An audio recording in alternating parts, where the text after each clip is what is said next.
ನಮಸ್ತೆ. ನಾನು ಅರವಿಂದ್ ಶರ್ಮಾ, ಸಾಮಾಜಿಕ ಚಳವಳಿಗಾರ. ತಮಗೆಲ್ಲರಿಗೂ ಸ್ವಾಗತವನ್ನು ಕೊಡ್ತಾ ಇದ್ದೀನಿ. ಇವತ್ತು ನಾನು ಇಡನ್ ನ್ಯೂಸ್ ಚಾನಲ್ಗೆ ಬಂದು ಮಾತಾಡ್ತಕ್ಕಂಥ ವಿಚಾರ ನಾಕಂಡ ದಸರಾ. ನಾಕಂಡ ದಸರಾ ಅಂದರೆ ನಾನು ಚಿಕ್ಕ ವಯಸ್ಸಿಂದ ನೋಡಿರ್ತಕ್ಕಂಥದ್ದು. ಆವಾಗ ಪಾರಂಪರಿಕ ಶೈಲಿನಲ್ಲಿತ್ತು, ನನಗೆ ಮರ್ತು ಹೋಗಿದೆ ಕೂಡ. ನಂತರ ನಾವು ಯುವ ಅವಸ್ಥೆಗೆ ಬಂದಂಥ ಸಂದರ್ಭದಲ್ಲಿ ಯುವ ದಸರಾ ಶುರುವಾಯಿತು. ಯುವ ದಸರಾ ಇಲ್ಲಿ ಓಪನ್ ಇಯರ್ ಥಿಯೇಟ್ರಲ್ಲಿ ಶುರುವಾಗಿದ್ದು, ನಂತರ ಅಲ್ಲಿ ಯುವ ಸಂಭ್ರಮ ಅಂತ ಕಾಲೇಜ್ ಹುಡುಗರಿಗೆ ಮಾಡಿ ಮಹಾರಾಜ ಗ್ರೌಂಡ್ಗೆ ಯುವ ದಸರಾ ಶಿಫ್ಟ್ ಮಾಡಿದ್ರು. ಜನ ಧನ ಎರಡೂ ಇದೆ ಯುವ ದಸರಾದಲ್ಲಿ. ಇವಾಗ ರಿಂಗ್ ರೋಡ್, ಇವತ್ತು ಬೆಳೆದಂತ ವಾತಾವರಣದಲ್ಲಿ ಜನಗಳಿಗೆ ಪಾರ್ಕಿಂಗ್ ಸಮಸ್ಯೆ ಇದೆ ಅಂತ ರಿಂಗ್ ರೋಡ್ ಶಿಫ್ಟ್ ಮಾಡಿದ್ದಾರೆ. ಉತ್ನಳ್ಳಿ ಹೋಗೋ ರಸ್ತೆಯಲ್ಲಿ ಸ್ವಾಗತ. ಮುಂದೆ ಮೈಸೂರು ಬೆಳೆಯುತ್ತೆ, ಜನಗಳು ಕ್ರೌಡ್ ಆಗ್ತಾರೆ, ವಾತಾವರಣ ಬಿಗಿಯಾದಂಥ ಸಂದರ್ಭದಲ್ಲಿ ಕಾಲ್ ತುಳಿತ ಆಗ್ಬಾರ್ದು ಅಂತ ಶಿಫ್ಟ್ ಮಾಡಿದ್ದಾರೆ. ಸತ್ಯ, ನನ್ನ ಸ್ವಾಗತವನ್ನ ಮಾಡೋಣ. ಜನಗಳು ಹೆಂಗಿದ್ರು ಹೋಗೇ ಹೋಗ್ತಾರೆ. ಯುವ ದಸರಾ ಹೋಗುವಂಥವ್ರು ಯಾರೇನು ವಯಸ್ಸಾದವ್ರು ಏನು ಹೋಗೋದಿಲ್ಲ, ಎಲ್ಲ ಗಾಡಿ ಇಟ್ಕೊಂಡಿದ್ದವರು, ಟ್ರಾನ್ಸ್ಪೋರ್ಟೇಷನ್ ಇರೋರು ಎಲ್ಲರೂ ಅಲ್ಲಿಗೆ ಹೋಗಿ ಹೋಗ್ತಾರೆ. ಪಾರ್ಕಿಂಗ್ ವ್ಯವಸ್ಥೆ ಎಲ್ಲ ಚೆನ್ನಾಗಿದೆ. ಆದ್ರೆ ನಾನು ಮುಖ್ಯವಾಗಿ ಯುವ ದಸರಾ ವಿಚಾರದಲ್ಲಿ ಮಾತಾಡೋದಕ್ಕೆ ಬಯಸ್ತೀನಿ. ಯುವ ದಸರಾ ಬಹುದೊಡ್ಡ ವೇದಿಕೆ. ನ್ಯಾಷನಲ್ ಲೆವೆಲ್ ಕಲಾವಿದರುಗಳು, ಇಂಟರ್ನ್ಯಾಷನಲ್ ಲೆವೆಲ್ ಕಲಾವಿದರುಗಳು ಬರ್ತಾರೆ. ಎ ಆರ್ ರೆಹಮಾನ್ ಇಂದ ಹಿಡಿದು ಎಲ್ಲರೂ ಬರ್ತಾರೆ ಕಲಾವಿದರು. ಅವರು ಬಂದಂತ ಸಂದರ್ಭದಲ್ಲಿ ಅವ್ರ ಕಲಾ ತಂಡಗಳಿರುತ್ತೆ. ಕಲಾ ತಂಡಗಳು ಇವರು 8:30 9 ಗಂಟೆಗೆ ಬರ್ತಾರೆ, 4 ಹಾಡು ಹೇಳ್ತಾರೆ. ಅವ್ರ ಕಲಾ ತಂಡಗಳು 6:30 7 ಗಂಟೆಯಿಂದ ಜನಗಳನ್ನ ರಂಜಿಸ್ತಾ ಇರ್ತಾರೆ. ಅವರೇ ಬರೆದಿರುವಂತಹ ಹಾಡುಗಳನ್ನ ರಂಜಿಸಿ, ಡಿಜೆಗಿಂತನೂ ಹೆಚ್ಚು ಸೌಂಡ್ ಎಲ್ಲ ಕೊಟ್ಕೊಂಡು ಜನ ರಂಜಿಸಿ, ಕುಣಿದು ಕುಪ್ಪಿಸಿ, ಕೆಲವೊಬ್ರು ಓಪನ್ ಆಗಿ ಹೇಳ್ಬೇಕು ಅಂದ್ರೆ ಕೆಲವೊಂದು ಬಿಚ್ಚಮ್ಮದಿರನ್ನು ಕರ್ಕೊಂಬಂದಿರ್ತಾರೆ. ಅರೆ ಬಟ್ಟೆಗಳನ್ನೆಲ್ಲ ಹಾಕೊಂಡು ಡ್ಯಾನ್ಸ್ ಮಾಡುವಂಥದ್ದು, ಸುಂದರವಾದಂತ ಹೆಣ್ಮಕ್ಳುಗಳು ಡ್ಯಾನ್ಸ್, ವೇದಿಕೆ ಮೇಲೆ ಡ್ಯಾನ್ಸ್ ಮಾಡಿ ಜನಗಳನ್ನ ಹಿಡ್ತಾ ಇಟ್ಕೊಂಡು ಎ ಆರ್ ರೆಹಮಾನ್ ಬರೋ ತನಕನೋ, ಇಲ್ಲ ಸೋನು ನಿಗಮ್ ಬರೋ ತನಕನೋ, ಇಲ್ಲ ಅಂದ್ರೆ ಇನ್ಯಾರೋ ಬರೋ ತನಕನೋ ಅವ್ರು ಹಿಡ್ತಾ ಇಟ್ಕೊಳ್ಳೋದಕ್ಕೆ ಈ ಆಕರ್ಷಣೆಯ ಒಂದು ಕೇಂದ್ರ ಬಿಂದು ಮಾಡ್ಕೊಂಡು ಹೆಣ್ಮಕ್ಳುಗಳನ್ನ ತೊಡೆ ತೋರಿಸ್ಕೊಂಡು ಇನ್ನೊಂದು ತೋರಿಸ್ಕೊಂಡು ಅವರು ಡ್ಯಾನ್ಸ್ ಮಾಡ್ತಾ ಇರ್ತಾರೆ. ಇದನ್ನ ನಾವೇನ್ ಜಾಸ್ತಿ ಮಾತಾಡೋದಕ್ಕೆ ಹೋಗೋದಿಲ್ಲ. ಟ್ರೆಂಡಿಂಗ್ ಹಂಗೆ ಇದೆ, ಮಾಡ್ಕೊಂಡು ಹೋಗಿ ನಾವೇನು ಹೇಳಕ್ ಆಗೋದಿಲ್ಲ. ಸಂಸ್ಕೃತಿ, ಸಂಸ್ಕಾರ, ಪರಂಪರೆ ಎಲ್ಲದನ್ನು ನಾವು ಯುವ ಜನತೆ ತಲೆಗೆ ತುಂಬಕ್ ಆಗೋದಿಲ್ಲ. ನಮ್ಮನ್ನು ಹುಚ್ಚು ಅಂದ್ಬಿಡ್ತಾರೆ ಅಷ್ಟೇ. ನಾವು ಕೇಳ್ತಾ ಇರೋದು ಜಿಲ್ಲಾಡಳಿತದಲ್ಲಿ ಒಂದೇ ವಿಚಾರ. ನೀವು 6 ದಿನನೋ 5 ದಿನನೋ ಏನೋ ಯುವ ದಸರಾದಲ್ಲಿ ಹುಚ್ಚೆತ್ತು ಕುಣಿಸ್ತಿರಲ್ಲ, ಇದು ಸಂಸ್ಕೃತಿ ಏನ್ ಉಳಿಯುತ್ತೆ? ಅವ್ನು ಯಾರೋ ಬಂದ ಹೋದ್ಸತಿ ರವಿ ಬಸ್ರು ಅಂತ ಮೈಯೆಲ್ಲ ಬೆಂಕಿ ಹಾಕೊಂಡ್ಬಿಟ್ಟ. ಅವ್ನು ಬರಕ್ಕೂ ಮುಂಚೆ ಒಂದಷ್ಟು ಜನ, ಹೋದ್ಸತಿ ಇಳಿಯರಾಜ ಒಬ್ರೇನೆ ಅವ್ರು ಕೊಟ್ಟಂತ ಸಂಭಾವನೆಗಳಿಗೆ, ಅವ್ರು ಕೊಟ್ಟಂತ ವೇದಿಕೆಗಳಿಗೆ, ಮೈಸೂರಿನ ಘನತೆಯನ್ನ ಉಳಿಸೋದಕ್ಕೆ ಅವರೊಬ್ಬರೇನೆ ವೇದಿಕೆಯಲ್ಲಿ ಪರಿಪಕ್ವವಾಗಿ ಒಳ್ಳೆ ಜೀವವನ್ನ ತುಂಬಿ ಸಂಸ್ಕೃತಿ, ಸಂಸ್ಕಾರ, ಪರಂಪರೆಯನ್ನ ರಾಜ್ಕುಮಾರ್ ಅವರ ಹಾಡಿಂದ ಹಿಡಿದು ವಿಷ್ಣುವರ್ಧನ್ ಅವರ ಹಾಡ್ ತನಕ ನೀಟಾಗಿ ಹೇಳ್ಕೊಂಡು ಇತಿಹಾಸ ಹಿನ್ನೆಲೆಯನ್ನ ಹೇಳ್ಕೊಂಡು ಹೋದವರು ಇಳಿಯರಾಜ ಒಬ್ರೇನೆ, ದೊಡ್ಡ ಕಲಾವಿದರು. ಇಂಥ ಅಭಿರುಚಿ ಇರ್ತಕ್ಕಂಥ ಏನಪ್ಪ ಕಾರ್ಯಕ್ರಮಗಳನ್ನ ನೀವು ಎಲ್ಲಾ ರೀತಿಯಲ್ಲೂ ಕೊಡಕ್ಕಾಗಲ್ಲ. ನಮ್ಮ ಯುವ ಜನತೆ ಬಹಳ ಕೆಟ್ಟು ಕುಲಂತ ಎದ್ದೋಗ್ಬಿಟ್ಟಿದ್ದಾರೆ. ಸರಿದಾರಿ ತರೋದು ತುಂಬಾ ಕಷ್ಟ ಇದೆ. ಹಂಗಂತ ನೀವು ಪರಂಪರೆಯನ್ನ ಬಿಟ್ಬಿಡ್ತೀರಾ? ಸಂಸ್ಕೃತಿಯನ್ನ ಬಿಟ್ಬಿಡ್ತೀರಾ? ಸಂಸ್ಕಾರವನ್ನ ಬಿಟ್ಬಿಡ್ತೀರಾ? ಇವಾಗ ಸಂಸ್ಕಾರ ಬಿಟ್ಟಿರೋದಕ್ಕೆ ಯುವ ಜನತೆ ಹೆಂಗ್ ಹಾಳಾಗ್ತಿದ್ದಾರೆ ಅನ್ನೋದು ಇವತ್ತು ಸಾಮಾಜಿಕ ಜಾಲತಾಣಗಳಲ್ಲಿ ಎಲ್ಲರಿಗೂ ಗೊತ್ತಾಗ್ತಿದೆ. ಇವತ್ತು ಅವ್ರನ್ನ ಇವ್ರು ಚೂಸ್ತಾರೆ, ಇವ್ರನ್ನ ಅವ್ರು ಚೂಸ್ತಾರೆ, ಅವ್ರನ್ನ ನೀವು ಒಳಗಡೆ ಹಾಕ್ತಾರೆ, ಇವ್ರ ಮೇಲೆ ಅವ್ರು ಕಂಪ್ಲೇಂಟ್ ಕೊಡ್ತಾರೆ, ಸುಳ್ಳು ಕಾನೂನು ದುರುಪಯೋಗ ಮಾಡ್ಕೊಂಡು ಎಲ್ಲ ನಡೀತಾ ಇದೆ.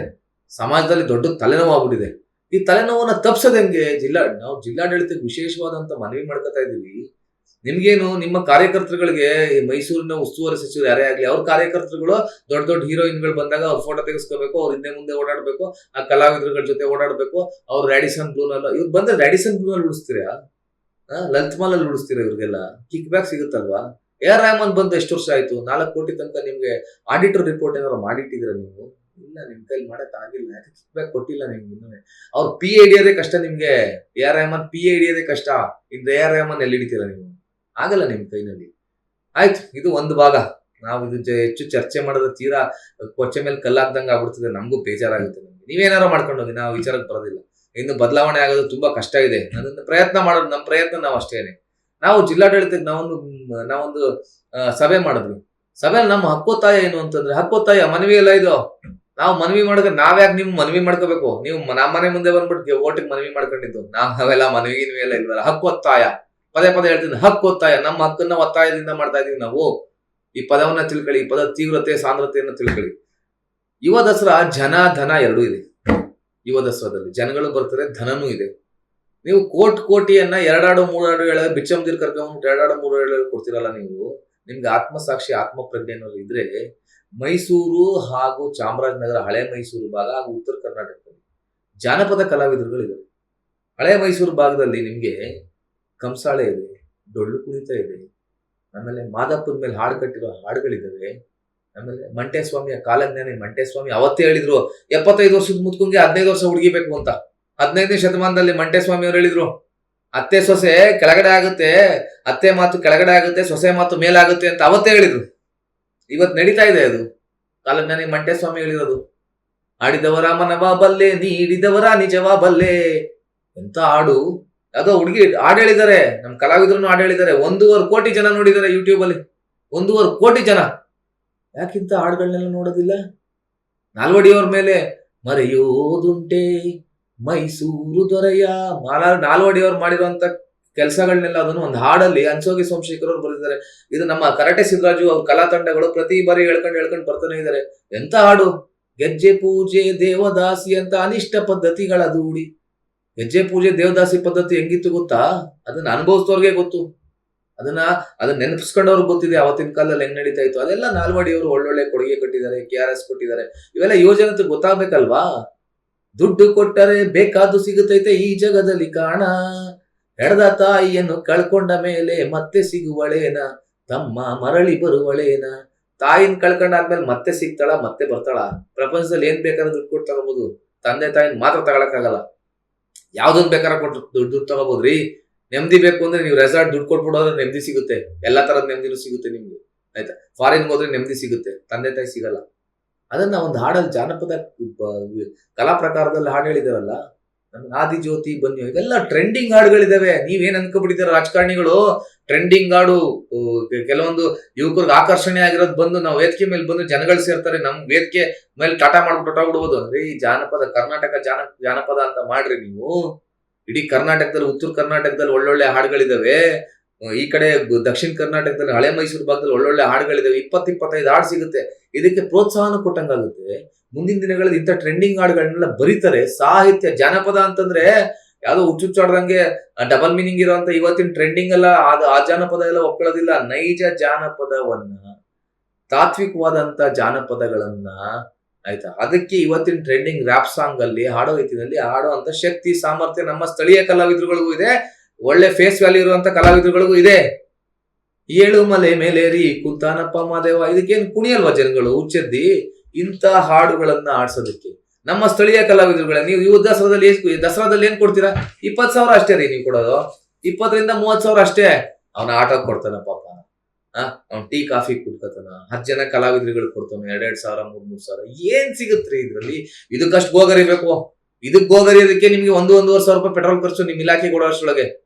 ನೀವು ಅದ್ ಗೋಗರ್ಕೊಂಡು ಮಾಡೋಷ್ಟು ಅವ್ನು ಕೊಡ್ತೀರಾ. 3 ಗಂಟೆ ಸ್ಲಾಟ್ ಕೊಡ್ತೀರಾ, 2.5 ಸ್ಲಾಟ್ ಕೊಡ್ತೀರಾ.